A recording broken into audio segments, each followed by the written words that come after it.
if you were to frame this in any way, the way that you go about finding the restaurants that are in your neighborhood, the way that you go about finding the songs and the music that's interesting, the way that you find TV shows has been changing. But today, it's this weird place where maybe you're not going to Google and searching anymore. Maybe you're typing in ChatGPT. Maybe you're using something like Perplexity, which is, an AI-powered search engine. But also, not as many people are using the open web. If you're looking for supplies, you probably start at Amazon, right? If you're looking for something, you may start at a place that is already this walled garden that changes the way that we view things. And so I think in a place where a lot of people feel that it's hard to find new things, it's hard to find out about the restaurants opening in your neighborhood, there's this push to maybe talk more around your community. And that's that change to human to human. But it's also a change in the way that businesses need to see how people are trying to interact with them. Your business's success depends on relationships with customers, relationships with employees, and relationships with stakeholders. What do they all have in common? They're all human. Because no matter if your business is B2B or B2C, it's really H to H, human to human. Welcome to the Human Connection Podcast. I'm your host, Carl Ponto. Each week I'll bring you stories, insights, and practical advice from experts that you can apply to your growing company and daily life. This week I'm excited to connect with Jason Michael Perry. He is the founder and chief AI officer of Perry Labs and author of The AI Evolution. With over 2 decades of experience in technology and innovation, he helps organizations build smarter with AI.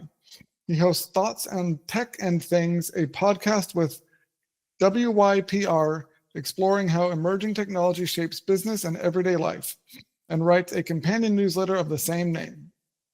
Jason also serves on the board of the Baltimore Symphony Orchestra and advises the World Trade Center Institute. In 2023, he led the award-winning AI in A minor, blending classical music with AI-composed performances in partnership with AWS and the Baltimore Symphony Orchestra. Congrats on Thoughts on Tech and Things, and welcome to the Human Connection Podcast. Thank you. Thank you for having me, Carl. So I'm really excited to have you on the show to talk about the way AI is impacting business, because it seems like when we kind of discussed this before we started recording it, it's such a big equalizer in a lot of ways on the tech front. And so it really emphasizes the importance of the human element. So how do you see that impacting businesses today? I think this is the biggest revolution, however you want to think of it, that businesses will ever see. When I give talks, I love to pull up the 5 biggest companies in the world by valuation, and point out that the 5 biggest companies, that's NVIDIA, Apple, Google, Amazon, and Microsoft, none of those companies existed 51 years ago. And all of those companies are directly tied to big evolutions, like the advent of personal computers and in homes, the internet, and then after that, what I call mobilification, amplification of the world. And all of those companies see AI as a bigger evolution than that. And this is changing discovery. It's changing the way that you search. It's changing the way that you buy products. And we're very early in that process. So when you ask me that question, what I try to point out is that this is the same thing of Sears looking at Amazon and saying, I don't have to worry. We're that same state, the same thing that's happening, but we're just early on in this process. And it seems like with how much easier it is for companies to create content and to build processes and automate a lot of the kind of minutia tasks or kind of rote tasks that people had to do themselves before, it's an opportunity to free up that time for people to do more of the things that humans are better suited to do.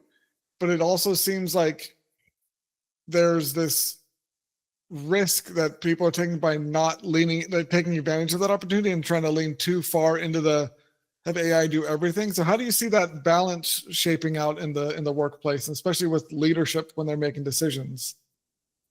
You mentioned that AI is the great equalizer. It's the thing I love to say. It's the great equalizer. And if you were struggling to, if you were looking at, say, phishing emails, With AI, phishing emails are starting to look very much like real emails. It's becoming harder to discern the difference between these things. And at the same time, someone who had a hard time writing a really well-crafted email, they can write an amazing email that's hyper-personalized with all the information now using AI in a way that they just couldn't do before. But the thing that, I think it's Netflix that said this, the thing that is the most valuable resource in the world is your attention. And your attention is limited. And when you have this equalization of text messages, phone calls that are automated with AI, email messages, and you're inundated with all of that, you start to look for something that allows you to tell the difference, something that gives you that sniff test that says, maybe this is a place for me to spend that attention and that time. And that is where AI is kind of filling the box in a way. And I think that's the importance of that human to human piece that you talked about at the beginning of the show. It makes it more important that there's something that starts to separate the way that someone communicates or the way that messaging is delivered. You start to look for something that doesn't feel like it's the same old, right? When things are equalized, when everything suddenly can be good, there's something that makes an item feel a little bit different, that makes it feel great. And that's what you're looking for.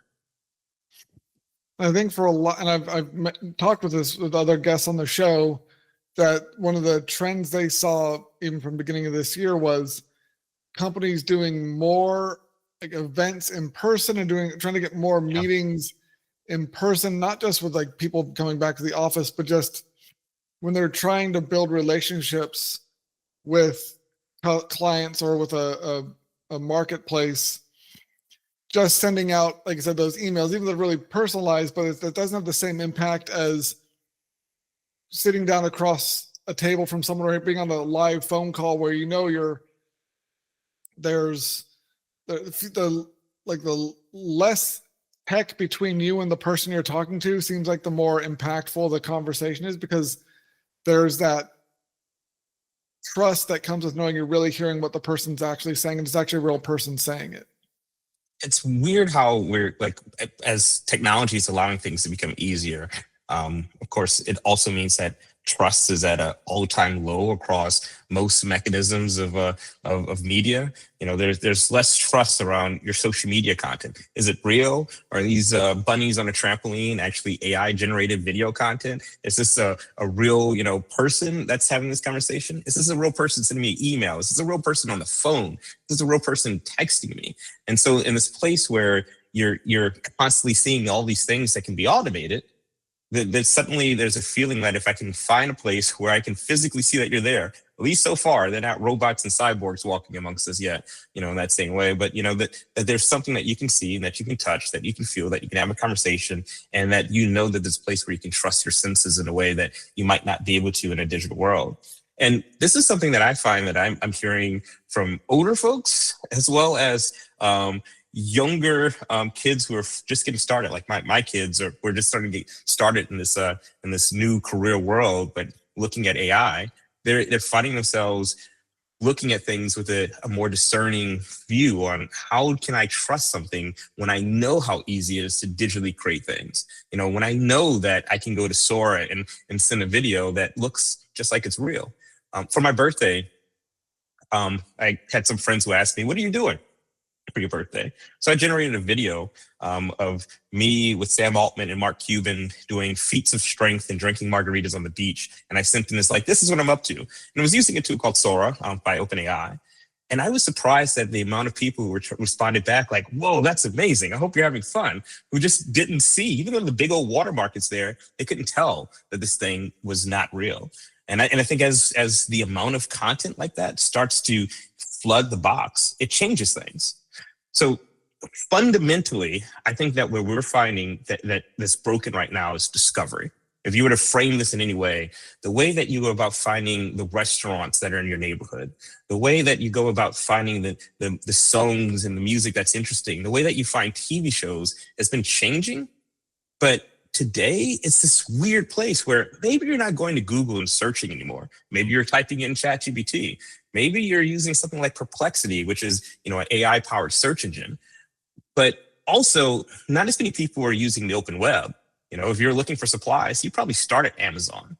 right? If you're looking for something, you may start at a place that is already this walled garden that changes the way that we view things. And so I think in a place where a lot of people feel that it's hard to find new things, it's hard to find out about the restaurants opening in your neighborhood, there's this push to maybe talk more around your community. And that's that change to human to human. But it's also a change in the way that businesses need to see how people are trying to interact with them.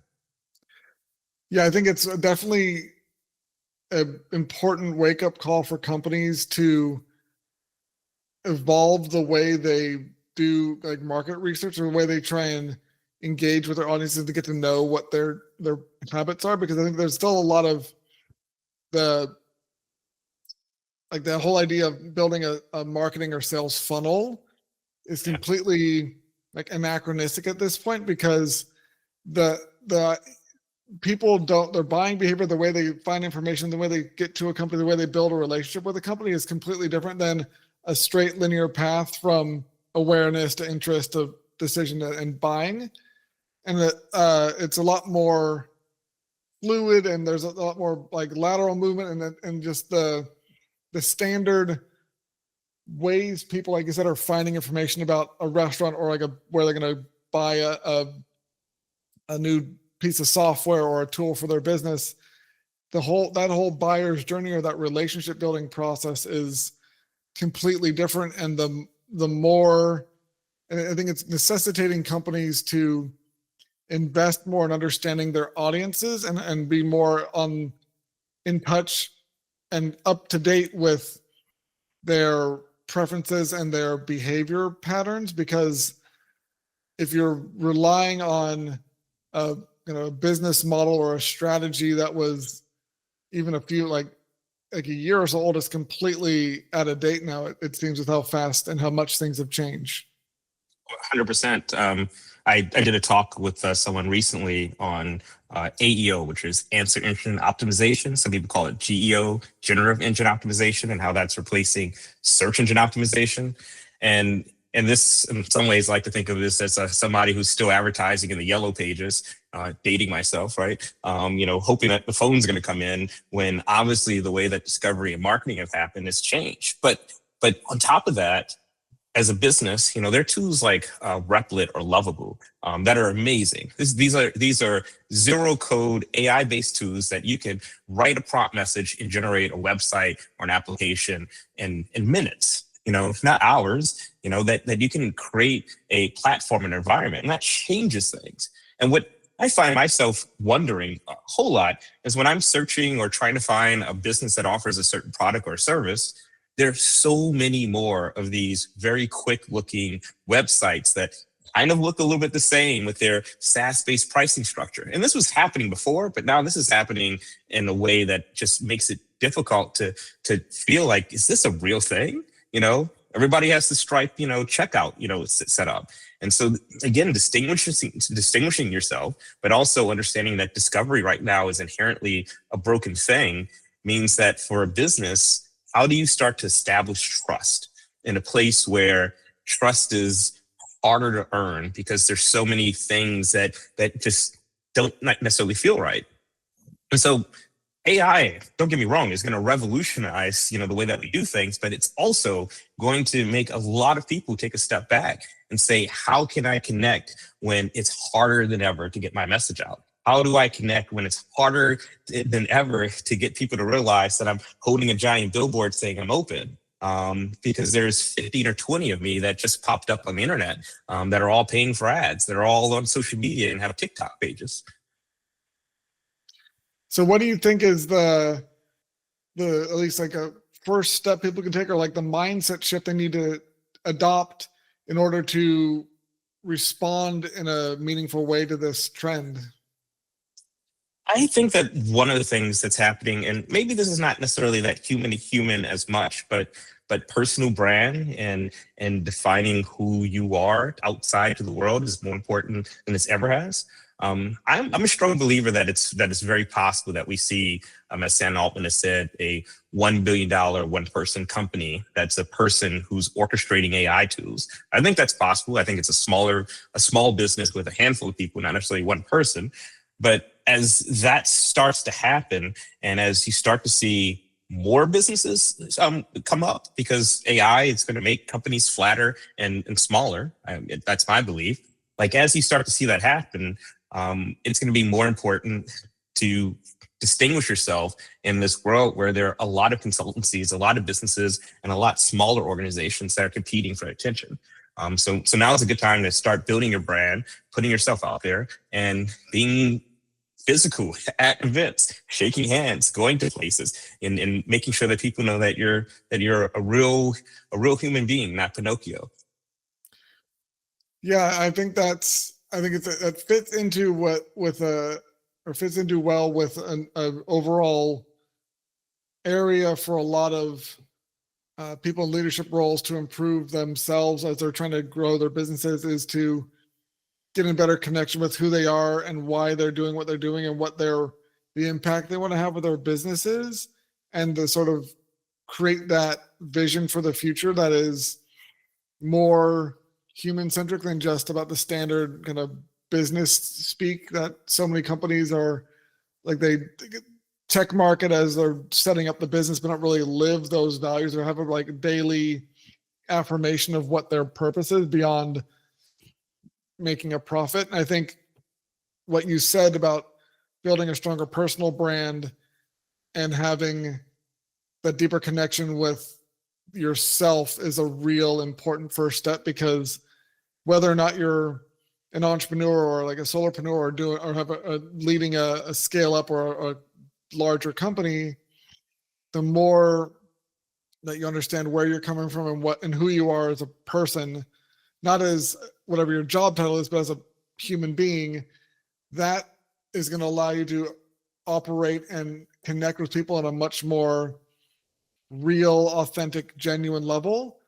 And it's something I think is a lot missing from a lot of the content you see from, especially if it's like an official kind of press release or official like social media post from a lot of these people in leadership roles, is it just comes across as too like generated and generic and sterilized.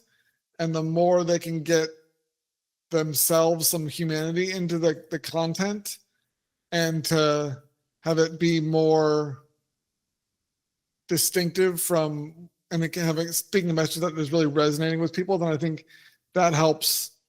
Because then when they show up in person and people say, oh, that content they're posting is actually a real reflection of how they're behaving in person when I'm meeting them face to face, that adds a lot of credibility to the other content they're making. Because people, oh yeah, he says this on LinkedIn, but he also, when I met him at this event, sounded the same way and has the same sort of like vibe and message. And so I can see, okay, now if I see that online, yeah, that's more likely to be what he's actually saying, what he actually believes. And if it's just an online, or if the online doesn't match the in-person, then there's going to be this kind of disconnect, and that's going to cause a lot more confusion. So having that stronger personal brand, I think, is a key differentiator there. There's you mentioned the event that I had the pleasure of being involved in, AI and A minor, and in this event we composed original music in the style of Mozart and Philip Glass, and then using AI tools, and we had a brass quintet, the string quartet from the Baltimore Symphony Orchestra come out and play this music. And the thing that was interesting then, this was 2023, and like in AI, like things have changed greatly in that short time period. But we talked to the musicians afterwards, and they were like, there was something that was missing, right? You know, some might describe it as the soul in the music, or something in the composition. But the thing about classical music is it tells a story. It's not like it doesn't repeat in a loop like most modern music does. And there was something that just didn't feel like it was a cohesive story. AI, like I always say, this is the worst AI you ever use. And AI gets better every day. But some of the early things was, how do you get your personality? How do you get it to mimic or create something that feels like it's growing your brand, not automating your brand, you know, that's not pretending. And these tools can do these things. But what is easy to do is to say, I'm going to chop up a bunch of stuff, or I'm going to generate a lot of things using AI tools, and then you kind of miss the mark because it doesn't quite feel right. It doesn't quite feel like it's you. It is possible to do that with a lot of these tools, and to get the get it to match your language and your tone. But there's this, they call it the uncanny valley, right? There's this thing that still goes off in our minds that something doesn't feel right about that.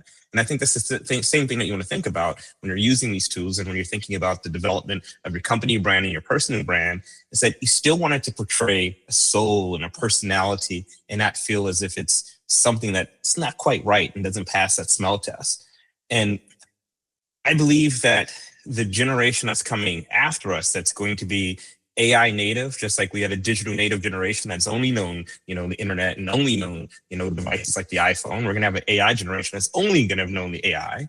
For them, the tell of the sniff test, the thing that makes the brand different, is going to be very different. We don't know what that looks like yet, but we're starting to see a group that can see things in a way that you or I may never be able to do, just like your parents may struggle to tell the difference with certain things on the internet or social media today. So as a business, the easy thing is human to human and creating something that feels compelling and taking control of your own personal brand. But I think as that grows is also understanding this evolution that's happening and how people start to interact with brands and how discovery changes. Awesome. Well, thank you so much for connecting with me today, Jason. If you enjoyed this episode of the Human Connection podcast, please leave a review, and share it. If you'd like to connect with either of us, check out the links in the show notes. And remember, no matter if your business is B2B or B2C, it's really H to H, human to human. Happy connecting.